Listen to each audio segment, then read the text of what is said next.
Hello everyone, আমি ছবি and welcome to my channel the confuse life. তো আমি এখন আছি গ্যাংটকে। আর গ্যাংটকে পুরো সকালের একদম যে ওয়েদারটা খুব সুন্দর একদম ওয়েদার, খুব একটা বেশি ঠান্ডাও নেই আর খুব একটা গরমও নেই। আজকে আমাদের গ্যাংটক থেকে যাওয়ার প্রোগ্রাম আছে সোজা শিলিগুড়ি। আর শিলিগুড়ি যাওয়ার আগে আমরা কিছু জায়গায় একটু সাইট সিন করবো, যেখানে যেখানে ভালো ভালো জায়গা আছে সেগুলো দেখবো। যেমন একটা আছে বানঝাকড়ি ফলস, তো সেই সব সাইট সিন দেখতে দেখতেই আমরা নিচের দিকে একদম শিলিগুড়ির দিকে যাব। তো এখন আমরা ফার্স্ট যাবো এমজি মার্গ, সেখানে গিয়ে আমরা সেখানকার ভিউজ আর সেখানকার ভাইবস একটু নেবার চেষ্টা করবো। তো চলো একেবারে এমজি মার্গে গিয়ে দেখা হচ্ছে সবার সাথে।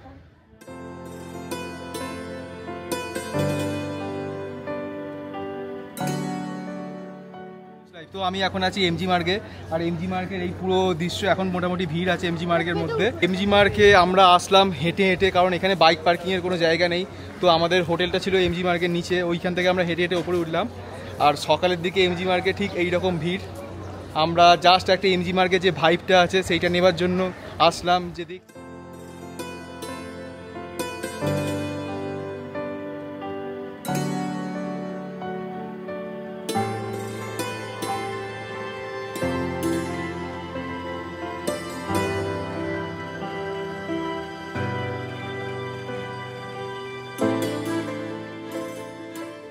একটা ফটোশ্যুটের জন্য একটা বেস্ট জায়গা এমজি মার্গ। তো চলো আমরা আরও সামনের দিকে এগোচ্ছি। এখানে পুরো মার্কেট আছে, হোল মার্কেট, ফোনের দোকান থেকে শুরু করে জ্যাকেট, সব কিছুর মার্কেট। এই এমজি মার্গের লোক বসতি সব সময় আছে, কখনো এমজি মার্গ ফাঁকা নেই এইরকম।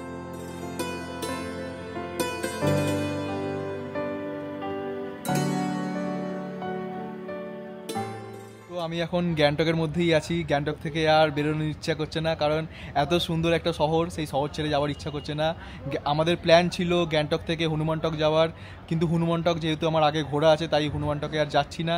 এই সুন্দর লোকেশানটা উপভোগ করছি। এরপরে সোজা শিলিগুড়ি যাব। তার আগে একটা পয়েন্ট আছে, সেই পয়েন্টটা হচ্ছে বানঝাকড়ি ফলস, তো সেটা দেখবো। তো তার আগে একটু গ্যাংটকের যে ভাইবসটা আছে সেটা একটু নিজের মধ্যে নিয়ে তারপর যাব শিলিগুড়ির দিকে। আর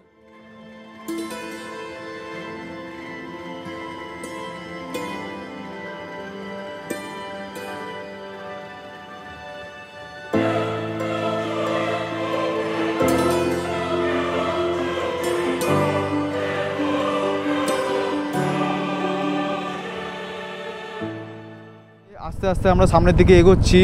আর শিলিগুড়ি এখান থেকে 111 কিলোমিটার।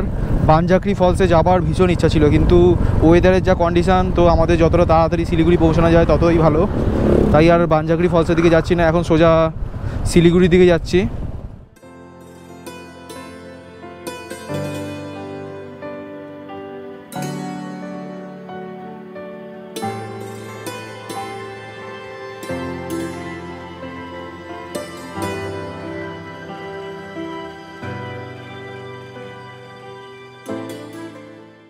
পাহাড়ি রাস্তা যদি অন্ধকারের মধ্যে এইরকম সুন্দর হয় তো চালাতে বেশ ভালোই লাগে।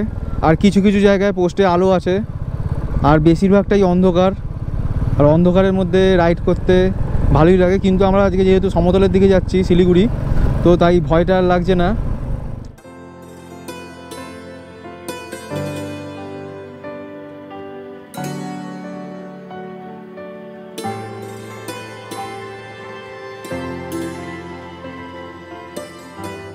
রাত্রির এই টানেলটা ক্রস করছি শিলিগুড়ি যাওয়ার পথে। ফার্স্ট টাইম এইরকম একটা টানেল পেলাম, ফার্স্ট টাইম এই ফিলিংসটা আসছে, টানেলের মধ্যে দিয়ে যাচ্ছি। সব রকমের এক্সপিরিয়েন্স হয়ে যাচ্ছে, যা যা ভেবে এসেছিলাম বাড়ি থেকে তাই তাই পাচ্ছি এখানে এসে। এই রকম টানেলের মধ্যে দিয়ে যাওয়ার একটা ইচ্ছা ছিল, সেই ইচ্ছাটাও পূরণ হয়ে গেল। আমরা এখন আছি রংপুর মার্কেটের এখানে, আর এখান থেকে শিলিগুড়ির দূরত্ব 76 কিলোমিটার।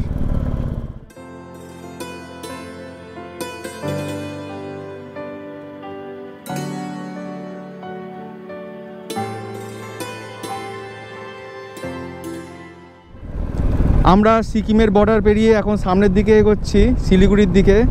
আবার কোনো দিনও হয়তো সিকিমে আসবো। এই যে তিস্তা ব্রিজ, এইটা তিস্তা ব্রিজের মধ্যে দিয়ে এখন আমি যাচ্ছি শিলিগুড়ির দিকে।